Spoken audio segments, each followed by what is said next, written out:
Welcome. This is Share Your Story with Renoma, and I am your host, Dr. Perfecta, the Pain Healer. Share Your Story with Renoma features real life struggle women face with their health.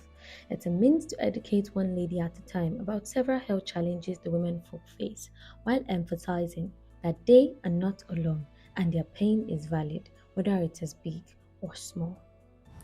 In today's episode, we'll be sharing a true life story of a lady who has claimed bleeding for 25 days in a month was my norm.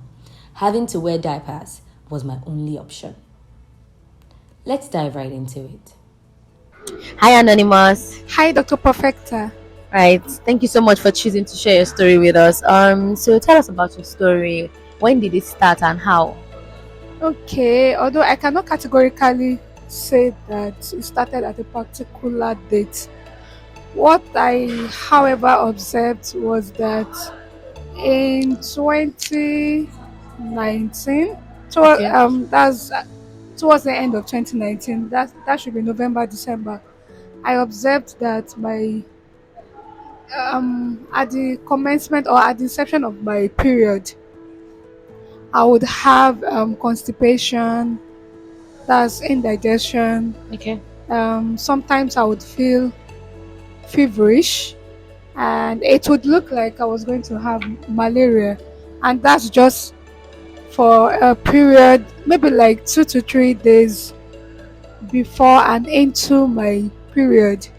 So a lot of times I would go. It became an issue such that I had to go to the hospital every month to complain of either malaria or whatever. I had to do malaria test and all of that. Oh, really? At some point, I was told that I had ulcer, but I was skeptical about it because I was wondering why the symptoms should be peculiar with my period. Oh. But I had no answer to that question.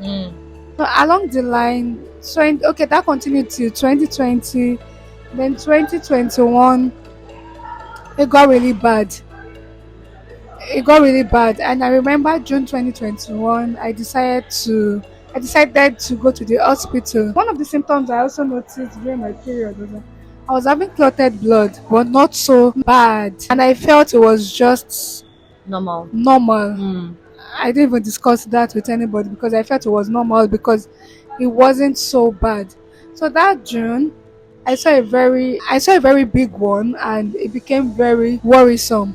So when I got to the hospital to complain about another hospital to complain about the feverish feeling, I decided to mention that as well. So the doctor said his suspicion was fibroid, and requested that I get a scan done rather. Yeah, exactly. So when I had the scan done, his suspicion was actually right. They were fibroids. Okay. So with that, the doctor said I had to see a gynecologist. Would rather that I did not remove and just very funny that I should just wait till marriage. That there was no point removing if there was a possibility of a regrowth.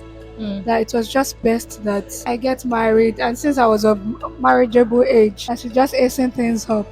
Wow. Like, I mean, like, now that you said that, I mean, like, you're not like the first person that said this thing about, people, most of the medical practitioners telling them just get married. I mean, whenever there's any health challenge they're dealing with, and you are even like laughing right now. It feels like it sounds like something that you didn't really think that was like supposed to be the advice that was supposed to be given to you, right? yeah, so because I was thinking of the feasibility, it wasn't like I was in a relationship that could lead to marriage at that time. Okay. And someone telling me to get married, I laughed because someone just asked me to, just said it lightly that I should get married. At that point, I wasn't even in a relationship that assured me of marriage in the next 6 months or 1 year. So it was funny. It was, I don't even know. And I think it's about the fact that there were no other options that were thrown at your table. It was more like if they said, okay, you have an option A to get married and this, and option B this. As if I was not given. Emphasis was more on getting married. Okay. All right. So, at the time when you sent me a message, you'd already done the first surgery eventually. That means that you actually got to the point where you eventually had to do a surgery. So what took you down that road? I got the scan done in June. By July, the symptoms intensified. At that point, I started having heavy bleeding of like 15 or more days, Yeah, I remember. nothing less than that. So the time that you said you bled for like 25 And days. yes, I had that experience too.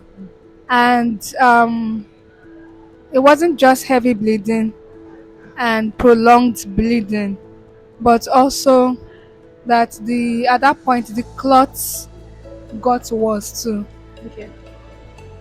So, and you know, like they say, blood is life. Mm. At that time, I was becoming really tired and having to handle my day-to-day activities became really difficult. I'm not someone that would ordinarily opt for surgery, because even injection wasn't something that I found interesting or I find interesting. Okay. So surgery would be an extreme. But because of what I was going through at that time, because of the severity, I had to zero my mind that whatever, anything that will get me out of the situation. Mm. So that was why I found it. That was why I had to settle for. It That wasn't option. easy. That was why I had to settle for that option. All right. Okay. So I remember that after that time, you still after the surgery, you had to. I mean, what you were thinking was like a way out. Still came. You had a relapse. Yes, I did. Yeah, and then you were still bleeding more days. You were still bleeding over The 15 same days, symptoms 20 came days, back everything about like that. 2 months or Right three after the months surgery, after the right? surgery. Yeah. Yeah, and that was when you reached out. Yes. Exactly. Okay, so can you talk about more on what this has cost you emotionally? Yeah. So apart from the fact that I couldn't give my best in my day-to-day activities. I was emotionally down because there were times that I would put in for opportunities and I'll have to opt out.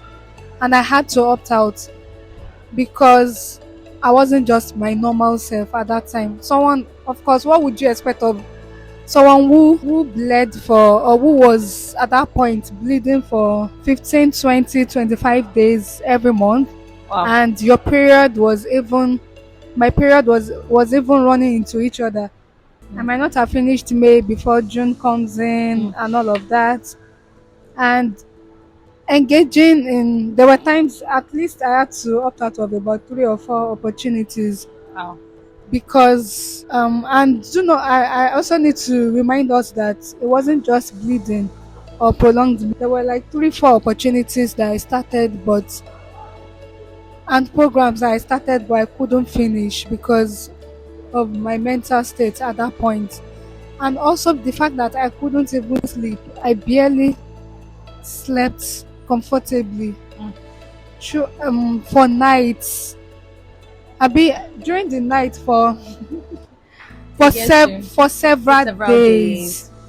So there was no way I could be mentally balanced. Although I tr- I tried to appear okay, normal on the outside, but Mm. I wasn't myself. On the inside. I was a broken person inside, and I wouldn't lie. It got to a point that I had to start asking what I did to deserve it, and what I did to deserve it, and whether I'd knowing fully well that I did not live my life recklessly, at least as far as morality Concerned. was concerned. I would say so I started asking questions. It was much later that I discovered that it had nothing to do with morals, Right. nothing at all to do with morals, Yeah. and it could have been anyone. Right. Thank you so much for that. No matter how much I try to understand what you went through, I mean, the mental and emotional state, I'm sure that was a lot. So, but for the records, let me just say that you were really strong pulling through all of that. So, I would like you to talk a bit more on what it cost you financially because you had to do another surgery. So, I want to just take us a little bit on that because so the first surgery was in 2021, and then you had to do another surgery like a couple of, I think, month or 2 months ago. So you can just take us through that. What has cost you financially? For the first surgery, okay, generally managing fibroids is expensive. Okay. But fortunately for me, the first did not cost me as much as it should have because it was a medical intervention organized by a ministry. Okay. But the second one Roughly was how on in much? a private hospital, which Okay. cost me about 2 million. Wow. So the 2 first million time, naira, how much did it cost you? less than 500. Okay. For the second time, like roughly 2 million. 2 million naira. Wow, that's a lot. Okay. Also because I had to get blood transfusion and some other things. Right. Okay. Right. Um. So, if you were going to say something to people that are listening to this, I mean, to ladies or guys, anyone, what would it be? Yeah, I do not want to sound like a sexist, but generally, I feel that women, especially, should, especially when you are approaching your mid 20s, late 20s, upwards, we should not stay far away from the hospital, especially from gynecologists, because at this age range, there's possibility of things to start showing up, and the earlier you know, the better. Mm. Perhaps if instead of seeing a general practitioner, if I'd started with a gynecologist in 2019, 2020, perhaps I wouldn't have gone through so much pain and the Mental drama that you had to go through. yeah, exactly. All right. So that's my, we should not take our health for Lightly. granted. All right. So, is there any way that Renoma Holistic Health has been of help for you during this period? Yes, especially the support, because the moment Dr. Perfecta of Renoma Holistic Health got to know about the entire experience, the fibroid case, she made sure she asked questions from time to time. She was genuinely concerned, and at that point, okay, I registered for one of our programs, and I thought it was going to end there. But the follow up was even way beyond the payment. Sometimes I wonder how much did I even pay? I paid less than 10,000 too, because it was even at a subsidized rate then. So it was just supposed to be a day discussion, general discussion about the health, question and answer. But I discovered that she became so interested, and the follow up, and I didn't even have to pay any of that thing. The follow up was much more than what I expected. She wanted to know, oh, how was this month? How did you go this month? Anything strange and questions like that. So I'm so impressed by the service and the genuine concern. Also, the fact that she kept telling me that this is not what should go on for a long time, and it was one of the reasons why I got the courage to take another bold step to getting a permanent solution. Then I must also mention that one of the major things I appreciate about Renoma Holistic Health, and I can't even mention Renoma without mentioning the face behind it, Dr. Perfecta. She contributed a lot to my journey to getting my life back, because there were times that I would call right over the phone. She would listen no matter what. She would listen. We've had times that we spoke for 30 minutes, an hour, and she would listen all through. Even times that it seemed like I was being dramatic, but she listened. And at some point I was she advised me to stay up some food, and she gave me healthy meal plan. And also, when it seemed like I wasn't getting what I wanted from the specialist I was seeing at that time, she asked me to go for other opinions, and that really helped. I would advise that people go for routine checkups. Right. It helps a lot, so that before anything goes out of hand, you would have been aware and you'll be able to bring into action Right. All right. Thank you on so much time. for choosing to share your story with us. I mean, like it's really essential what you said that people should ensure to always go for checkups so that they can find out whatever is going on with them in time and get solution. I want to say this out loud that you're strong, and irrespective of whatever has happened in time past, like you can still go again. I mean, with your health, go again with all of those aspirations that you want to and ace it. And we really appreciate appreciate you sharing your story with us. Thank you so much. Good news. I had you in mind when I wrote Flow Freely, Practical Steps to Understanding Your Body and Having a Painless Period. And it's just released. You can get your copy at www.renomaholistichealth.com/flowfreely or on our social media handles at Renoma Holistic Health. Disclaimer. This is based on someone's true life story and the instances mentioned might not necessarily apply to you. Seek to find out your specific health situation and solution from your healthcare provider or any other certified healthcare provider. If you'd love to share your story with Renoma, visit www.renomaholistichealth.com/SYS form and follow us on all our social media platforms at Renoma Holistic Health. Till I come your way again, remember, your body is not a storehouse for pain. Don't get used to it. Don't nurse the pain. It's not your baby.